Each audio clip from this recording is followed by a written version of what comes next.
మన ప్రభు అయిన యేసుక్రీస్తు నామములో మీ అందరికీ శుభములు కలుగునుగాక.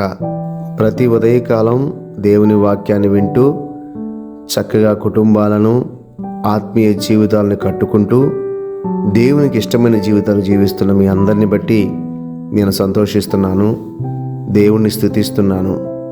ఈ ఉదయకాలం కూడా చక్కటి వాక్యాన్ని విందాము. కీర్తనా గ్రంథము 74వ అధ్యాయము 12వ వచనము.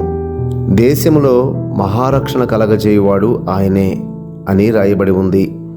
ఈనాటి పరిస్థితి మనం గమనిస్తే ఒక గ్రామము, ఒక పట్టణము, ఒక రాష్ట్రము అని కాదు, కానీ దేశము అని కూడా కాదు, కానీ ఏ దేశంలోకి వెళ్ళినా, ఏ ప్రజలను చూచినా అనేకులు బంధకాల్లో బంధించబడి ఉన్నారు.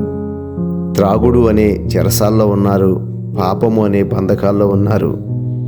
వారందరూ కూడా విడుదల పొందాలని, స్వతంత్రులుగా మారాలని దేవుని వాక్యం హెచ్చరిస్తూ ఉంది.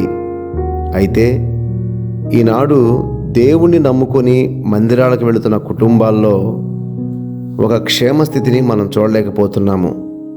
కానీ ఒకనాడు పాపములో బంధించబడి నక్సలైట్లుగా ఉండి, వ్యభిచారులుగా ఉండి, వారు ఎక్కడో వారి వారి కార్యక్రమాల నిమిత్తం వెళ్ళిపోతూ వారి చెవిలో దేవుని వాక్యం పడి ఆగి దేవుని మాటలు విని వారు రక్షించబడ్డారు.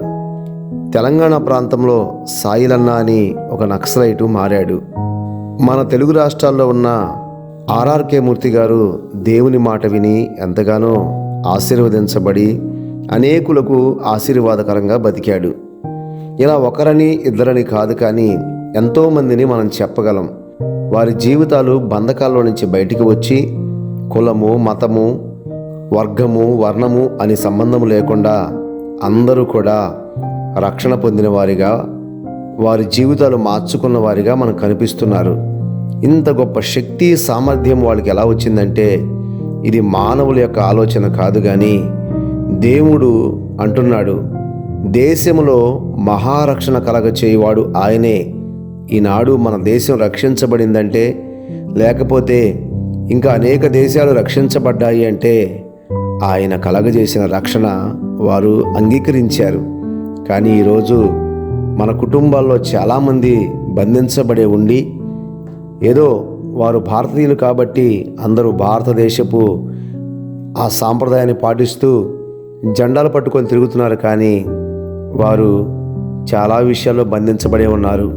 నీతి విషయంలో రక్షణ పొందిన వారిగా ఇంకనూ మారలేదు. కాబట్టి మనము ఈ ఉదయకాలం దేవుణ్ణి నమ్మిన మనమందరము కూడా మన దేశం కోసం, మన రాష్ట్రాల కోసం, మన కుటుంబాల్లో బందీలుగా ఉన్న మన బిడ్డలందరి కోసం కూడా మనం ప్రార్థించాలి. అలా ప్రార్థించడానికి మరి మనం పూనుకొని ఏదో ఈ ఒక్కరోజు మాత్రమే కాదు, కానీ వారు విడుదల పొందిందాకా ప్రభువా మా కుటుంబాలను సంపూర్ణంగా విడిపించండి, దేశంలో మహారక్షణ కలగచేయడం నీవే అని 74వ కీర్తన 12వ వచనం నేను చదివాను. అయితే అవి నా కుటుంబంలో వాగ్దానాలుగా మార్చి నా జీవితాలు మార్చండి అయ్యా అని ప్రభు పాదాలు పట్టుకుందాం. అందరము దేవుని యందు ఒక గొప్ప రక్షణ మనము చూచినట్లుగా ఆశపడుతూ ఆయన పాదాలు వేడుకుందాం. ప్రేమ కలిగిన తండ్రి, దయగలిగిన ప్రభువా, ఈ ఉదయకాలం నీ పరిశుద్ధ పాదాలు పట్టుకుంటున్నామయ్యా. దేశములో మహారక్షణ కలగజేయవాడు నీవేనని, మా దేశమంతటిని రక్షించమని, పాపము నుంచి, లోకము నుంచి, విగ్రహారాధన నుంచి, అంధకార క్రియల నుంచి నీ ప్రజల్ని విడిపించి దేవుని రాజ్యానికి హక్కుదారులుగా మార్చమని, ఒక గొప్ప స్వాతంత్ర్యము మా కుటుంబాలు మేము అనుభవించినట్లుగా సహాయం చేయమని యేసు నామములో ప్రార్థిస్తున్నాను పరమ తండ్రి, ఆమెన్. దేవుని యొక్క మహారక్షణ చేత మన దేశము కాపాడబడునుగాక. ఆమెన్.